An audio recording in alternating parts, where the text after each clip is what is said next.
سورہ یاسین۔ بسم اللہ الرحمن الرحیم۔ یاسین والقرآن الحکیم انک لمن المرسلین علی صراط مستقیم تنزیل العزیز الرحیم لتنذر قوما ما انذر آباؤہم فہم غافلون۔ صدق اللہ العظیم۔ یاسین کہ جس کو حضور صلی اللہ علیہ وسلم نے قلب القرآن قرار دیا ہے، یہ قرآن مجید کا دل ہے۔ ایک تو یہ کہ اس کا جو اسلوب ہے، سٹائل ہے، اس کے اندر واقعتاً کچھ ایسی کیفیت ہے جس کو کہ الفاظ میں بیان نہیں کیا جا سکتا، لیکن پڑھتے ہوئے انسان اس کو محسوس کرتا ہے کہ کوئی ارتعاش تھا یہ پیدا کرتی ہے انسان کے اندر، جس طرح دل دھڑکتا ہو۔ ایک اور اعتبار سے یہ بات میرے سامنے آئی کہ میں نے جو عرض کیا تھا آپ سے کہ جو 6 گروپ ہیں مکی صورتوں کے، ان میں سے پہلے 2 گروپ جن میں سورہ انعام و اعراف اور اس کے بعد 14 صورتیں یونس سے لے کر مومنون تک، ان میں زیادہ زور جو ہے مکی صورتوں کے مضامین میں سے وہ ایمان بالرسالت پر ہے۔ اس کے بعد جو 2 گروپ ہیں جن میں سے کہ دوسرے کو اس وقت ہم پڑھ رہے ہیں، پہلا وہ تھا جس میں کہ 8 صورتیں تھیں، سورہ فرقان سے لے کر وہ چلی اور سورہ سجدہ پر ختم ہوئی ہے۔ اس کے بعد مدنی صورت آ گئی سورہ احزاب، 8 وہ صورتیں تھیں، اور اس کے ساتھ ہی 13 صورتیں یہ ہیں کہ جو اب ہم پڑھ رہے ہیں، جن میں سے کہ اب ہم تیسری پر ہیں، سورہ یاسین پر۔ سورہ سبا اور سورہ فاطر آ چکی ہیں۔ اگر ان دونوں کو جمع کیا جائے کہ ان کی تعداد بنتی ہے 23 صورتوں کی بنتی ہے، 13 اور 21۔ ان 21 صورتوں میں سے 10 ادھر اور 10 ادھر، اور بالکل بیچ میں یہ سورہ یاسین ہے۔ 8 صورتیں سورہ فرقان سے لے کر سورہ سجدہ تک، 2 صورتیں سورہ سبا اور سورہ فاطر، 10 ہو گئی، اور اس کے بعد پھر 10 صورتیں ہیں مکیات۔ درمیان میں گویا کہ اس گروپ کی اور اس گروپ، ان دونوں گروپوں میں زیادہ زور تو توحید کے اوپر ہے، شرک کی مذمت اور اللہ تعالیٰ کی شان توحیدی جو ہے، اس حوالے سے۔ اور دوسرا یہ کہ قرآن مجید میں یہ درمیان سے ذرا ہٹ کر ہے، جیسے کہ قلب جو ہے انسان کا وہ کہیں بیچ میں نہیں ہے بلکہ ایک طرف ہٹ کر ہے، اسی طریقے سے یہ اس اعتبار سے بھی مصحف میں بھی اس کا مقام جو ہے وہ قلب سے مشابہ ہے۔ اور چونکہ اصل مضمون جو ہے قرآن مجید کا وہ توحید ہے، اور توحید کے کی جو یہ جو صورتیں ہیں 2 گروپوں کی، ان کے عین وسط میں، اور یہ بالکل منفرد ہے، اس کا کوئی جوڑا نہیں ہے۔ یاسین والقرآن الحکیم، یاسین اور قسم ہے قرآن حکیم کی۔ یہ سورہ طٰہٰ اس سے پہلے جو آ چکی ہے، اس کے بارے میں بھی گمان یہ کہ حضور کے ناموں میں سے ہے، اور یاسین کے بارے میں بھی کہ حضور کا نام ہے، واللہ اعلم۔ والقرآن الحکیم، اور قسم ہے قرآن حکیم کی، اور قسم سے مراد عربی زبان میں گواہی ہوتی ہے، گواہ ہے یہ قرآن حکیم، حکمت بھرا قرآن۔ کس شے پر قسم کھائی جا رہی ہے؟ مقسم علیہ کیا ہے؟ کس پر گواہ ہے؟ انک لمن المرسلین، یقیناً اے محمد صلی اللہ علیہ وسلم آپ مرسلین میں سے ہیں، بھیجے ہوئوں میں سے ہیں، آپ رسولوں میں سے ہیں۔ یعنی در حقیقت حضور کی رسالت کی سب سے بڑی مصدق اور اس کا سب سے بڑا ثبوت، اور گویا کہ حضور کا سب سے بڑا معجزہ یہ قرآن حکیم ہے۔ اور بہت سی صورتوں میں آپ دیکھیں گے قاف والقرآن المجید، اس میں اب صاد والقرآن ذی الذکر، حامیم والکتاب المبین، تو وہاں یہ سمجھیے کہ وہاں ان قسموں کے بعد مقسم علیہ جس چیز پر قسم کھائی گئی ہے وہ بیان نہیں ہوئی، اسی کو انک لمن المرسلین ہر جگہ محذوف مانا جائے گا۔ اس اعتبار سے ایسی تمام صورتوں کے لیے یہ سورہ مبارکہ ذروۂ سلام ہے۔ یاسین والقرآن الحکیم انک لمن المرسلین، یقیناً آپ رسولوں میں سے ہیں، علی صراط مستقیم، اور سیدھے راہ پر ہیں، سیدھے راستے پر۔ تنزیل العزیز الرحیم، اور اس قرآن کا اتارا جانا ہے اس ہستی کی جانب سے کہ جو العزیز ہے، زبردست، اور الرحیم ہے، رحم فرمانے والا۔ لتنذر قوما ما انذر آباؤہم فہم غافلون، تاکہ آپ خبردار کر دیں اس قوم کو کہ جن کو اس سے پہلے خبردار نہیں کیا گیا، جن کے آباء و اجداد کو خبردار نہیں کیا گیا، فہم غافلون، پس وہ غافل ہیں، بے خبر ہیں، انہیں نہ نبوت کا پتہ ہے، نہ رسالت کا پتہ ہے، نہ کتابوں کا پتہ ہے، نہ شریعت کا پتہ ہے۔ یہی مضمون تقریباً سورہ سجدہ میں بھی آ چکا ہے، فہم غافلون۔ ایک طرح سے گویا کہ ان کی طرف سے ایک رعایت کا انداز ہے جو یہاں اختیار کیا گیا ہے کہ یہ لوگ، ان کا غافل ہونا بالکل قرین قیاس ہے، اس لیے کہ ان کے ہاں کوئی نبی آیا نہیں، کوئی رسول آیا نہیں، کوئی کتاب آئی نہیں۔ لقد حق القول علی اکثرہم، لیکن اب صورتحال یہ بن گئی ہے کہ حضور کے آنے کے بعد ان کی دعوت کو قبول نہ کر کے اب یہ اس جگہ پہنچ گئے ہیں کہ لقد حق القول علی اکثرہم، ان کی اکثریت و عذاب الہی کے مستحق ہو چکی ہے۔ اللہ کا قول یا اللہ کا قانون جو ہے وہ ان کے اوپر لگ چکا ہے. جیسے آپ کہتے ہیں فلاں دفعہ لگ گئی ہے، تو قانون خداوندی کی وہ دفعہ جو ہے عذاب کی وہ ان کے اوپر لگ چکی ہے. لقد حق القول علی اکثرہم فہم لا یؤمنون، تو وہ ایمان نہیں لائیں گے. انا جعلنا فی اعناقہم اغلال، ہم نے ان کی گردنوں کے اندر طوق ڈال دیے ہیں. فہی الی الاذقان، اور وہ طوق جو ہے ان کی ٹھوڑیوں تک ہیں. فہم مقمحون، جس کی وجہ سے ان کی گردنیں الل رہی ہیں، اونچی ہو گئی ہیں. یعنی انسان سامنے دیکھے تو اسے کچھ نظر آئے گا، لیکن ان کے طوق ایسے ڈال دیے گئے ہیں کہ ان تھوڑیوں کو اوپر کر دیا ہے انہوں نے، جس کی وجہ سے ان کی نگاہیں جو ہے وہ ادھر ہو گئی ہیں، تو اب ان کو نظر نہیں آ رہا. وجعلنا من بین ایدیہم سدا، ہم نے ان کے سامنے بھی دیواریں حائل کر دی ہیں، ومن خلفہم، اور ان کے پیچھے بھی. یہ مضمون اس سے پہلے اس کے بعد بھی آئے گا اس سورہ مبارکہ میں، تو سمجھ لیجئے اس کی تعبیر یہی ہے کہ انسان کے سامنے وہ سب کچھ ہے جو آیات ہیں، آیات آفاقی. ان فی خلق السماوات والارض واختلاف اللیل والنہار، یہ ہمارے آنکھوں کے سامنے ہیں، یہ ساری آیات یہ سامنے ہیں. اور ایک ہے وہ تاریخی جو آیات ہیں، آیات تاریخی، ایام اللہ، کیا کیا ہوا ہے قوموں کے ساتھ. تو گویا کہ یا تو انسان سبق حاصل کرتا ہے التذکیر بآلاء اللہ سے، اور یا سبق حاصل کرتا ہے التذکیر بایام اللہ سے جو پچھلی تاریخ ہے. لیکن یہ وہ بدبخت ہیں کہ ان کی آنکھوں کے اوپر سامنے بھی ان کے جو ہے وہ دیوار حائل ہو چکی ہے کہ اس دنیا کے اندر جو نشانیاں اللہ کی ان کو نہیں دیکھ پا رہے، اور ان کے پیچھے بھی دیوار حائل ہو چکی ہے کہ ماضی کی تاریخ سے بھی یہ کوئی سبق حاصل نہیں کر پا رہے. وجعلنا من بین ایدیہم سدا ومن خلفہم سدا فاغشیناہم، تو ہم نے ان کو ڈھانپ دیا ہے. فہم لا یبصرون، اب وہ دیکھ نہیں سکتے. وَسَوَاءٌ عَلَيْهِمْ أَنذَرْتَهُمْ أَمْ لَمْ تُنذِرْهُمْ لَا يُؤْمِنُونَ، یہ سورۃ البقرہ کی آیت جو ہے وہ جو کہ تو آ گئی ہے. اب ان کے حق میں بالکل برابر ہے، نبی خواہ آپ انہیں انذار فرمائیں اور خواہ نہ فرمائیں، یہ ایمان لانے والے نہیں ہیں. انما تنذر من اتبع الذکر، آپ خبردار تو انہی کو کر سکتے ہیں جو ذکر کی پیروی کریں، ذکر کو سنیں، اس پر توجہ کریں، اس کا اتباع کریں. وَخَشِيَ الرَّحْمَٰنَ بِالْغَیب، اور غیب میں ہوتے ہوئے بھی رحمان کا ان کے اندر خوف ہو، خشیت ہو. فَبَشِّرْهُ بِمَغْفِرَةٍ وَأَجْرٍ کریم، تو ایسے لوگوں کو آپ بشارت دے دیجئے مغفرت کی اور بہت بڑے اجر کی.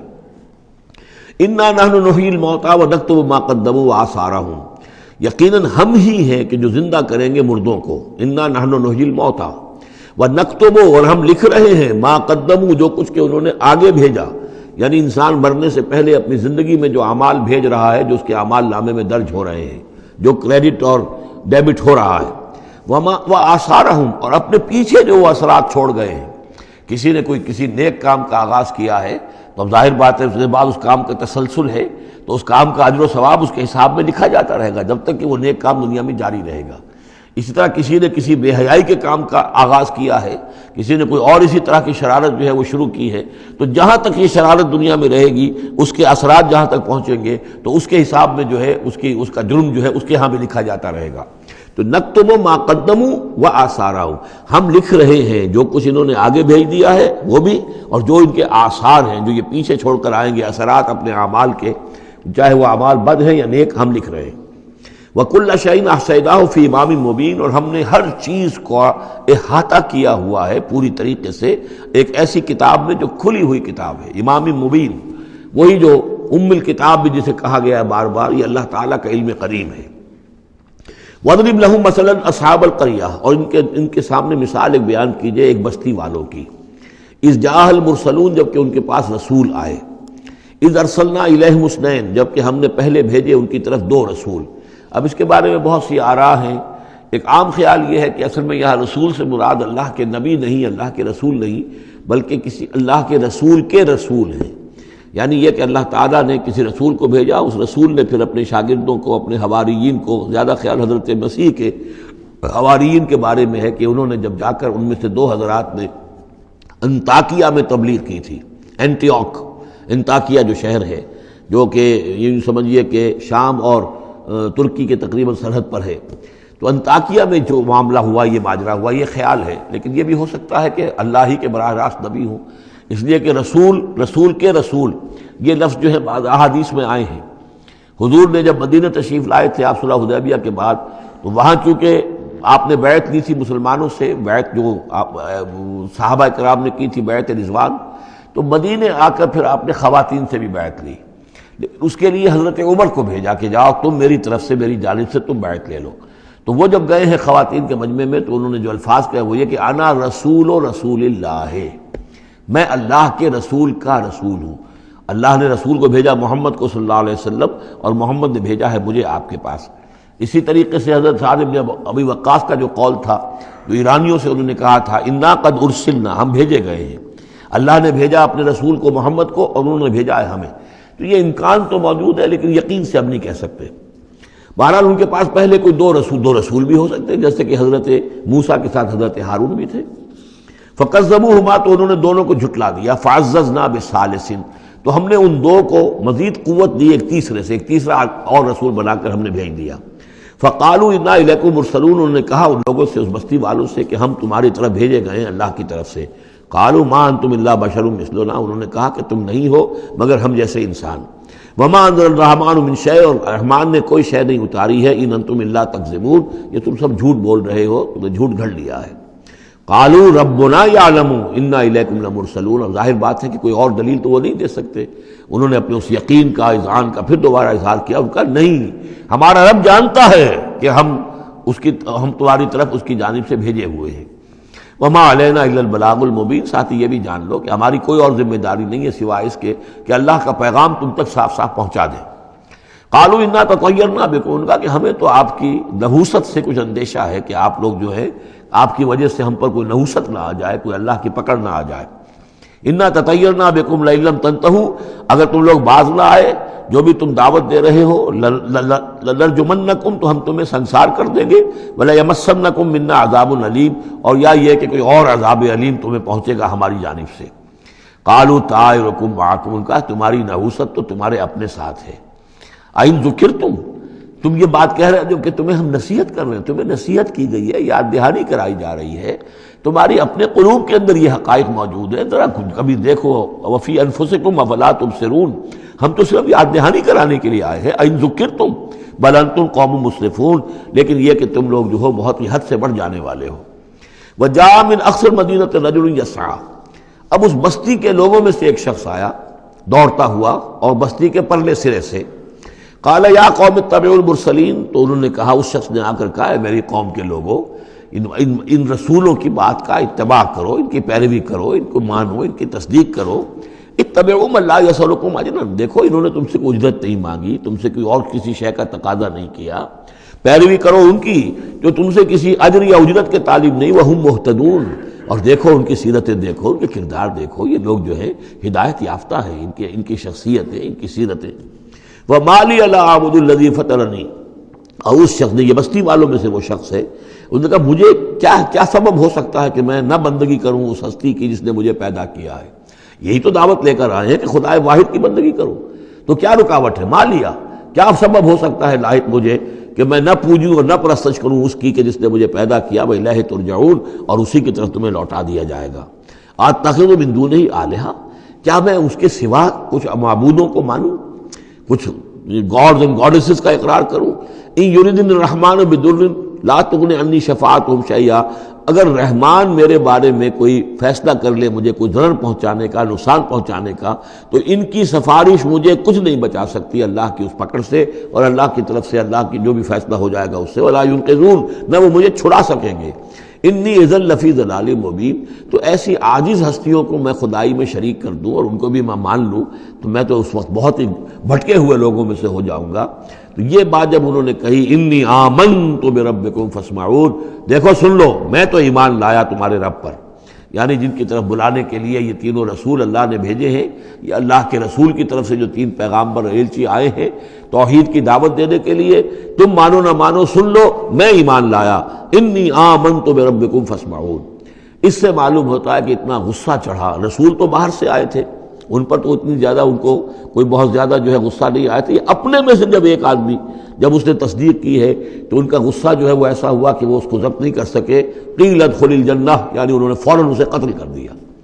اور جب قتل ہو جاتا ہے کوئی اللہ کی راہ میں، تو چونکہ جو مقتول ہے اللہ کی راہ میں، جس کو ہم شہید کہتے ہیں، اس کے لیے انتظار نہیں ہے یوم حشر کا، بلکہ وہ سیدھا جنت میں اسی وقت جاتا ہے. قیل ادخل الجنہ، کہہ دیا گیا داخل ہو جاؤ جنت میں. قال یا لیت قومی یعلمون بما غفر لی ربی وجعلنی من المکرمین، اس نے کہا کاش کہ میری قوم کو معلوم ہوتا کہ میرے رب نے کیسی میری مغفرت فرمائی ہے اور مجھے کیا میرا اعزاز و اکرام ہوا ہے جنت کے اندر، وجعلنی من المکرمین، مجھے تو باعزت لوگوں میں شامل کر دیا اللہ نے۔ تو چنانچہ اس کا تو نقشہ آپ خود جو ہے اس کو ویژولائز کیجئے کہ جو بھی وہ شخص تھا، اس کی کوئی بیوی ہوگی وہ رو رہی ہوگی، اس کے بچے ہوں گے وہ رو رہے ہوں گے، اس کے ماں باپ اگر تھے تو وہ جو ہیں ان کو غشی طاری ہو رہی ہوگی کہ ہمارا بیٹا جو ہے اس طرح ہلاک کر دیا گیا۔ لیکن اب جو یہ غیب کا پردہ ہمارے اور وہ جو عالم غیب ہے اس میں جو حائل ہے، تو یہاں جو رو رہے ہیں ادھر وہ جو اللہ کا بندہ وہ کہہ رہا ہے کاش میری قوم کو معلوم ہو جائے کہ انہیں تو پھر افسوس نہ کریں یہ کہ مجھے تو اللہ نے کیا اعزاز و اکرام جو عطا کیا ہے اور کیا میری مغفرت کی ہے۔ قیل ادخل الجنہ قال یا لیت قومی یعلمون بما غفر لی ربی وجعلنی من المکرمین وما انزلنا علی قومہ من بعدہ من جند من السماء، اور پھر ہم نے نہیں نازل کیا اس کی قوم پر اس کے بعد کوئی لشکر آسمان سے، وما کنا منزلین، اور ہمیں کوئی فوج اتارنے کی ضرورت نہیں ہوا کرتی، ان کانت الا صیحۃ واحدۃ فاذا ہم خامدون، وہ تو بس صرف ایک چیخ تھی، ایک چنگھاڑ تھی، ایک بڑی آواز تھی، اور اس کا نتیجہ یہ نکلا کہ وہ سب کے سب بجھ کر رہ گئے، جیسے آگ بھڑک رہی ہو اور ایک دم بجھ جائے، ختم ہو گئے۔ یا حسرۃ علی العباد، حسرت ہے، افسوس ہے بندوں کے حال پر، ما یاتیہم من رسول الا کانوا بہ یستہزئون، نہیں آتا ان کے پاس کوئی بھی رسول مگر یہ کہ وہ اس کا استہزاء ہی کرتے ہیں۔ الم یروا کم اہلکنا قبلہم من القرون، کیا انہوں نے دیکھا نہیں کتنی ہی بستیوں کو اور کتنی نسلوں کو اور قوموں کو ہم نے ان سے پہلے ہلاک کیا ہے، انہم الیہم لا یرجعون، کہ وہ ان کی طرف لوٹ کر نہیں آتے، چلے گئے، سب کے سب چلے گئے، ختم ہو گئے، ماضی کا ایک حصہ بن چکے ہیں۔ وَإِن كُلٌّ لَمَّا جَمِيعٌ لَدَيْنَا مُحْضَرُونَ، لیکن اس کا یہ مطلب نہیں کہ وہ معدوم ہو گئے، اب لوٹ کر تو نہیں آئیں گے دنیا میں، لیکن موجود تو ہیں، عالم برزخ میں تو ہیں، لوٹ کر دنیا میں نہیں آئیں گے، معدوم نہیں ہو گئے، لیکن یہ کہ ان میں سے کوئی بھی نہیں ہے مگر یہ کہ ہم سب کو جمع کر دیں گے، وہ سب ہمارے پاس محضرون، حاضر کر دیے جائیں گے، پکڑے ہوئے آئیں گے۔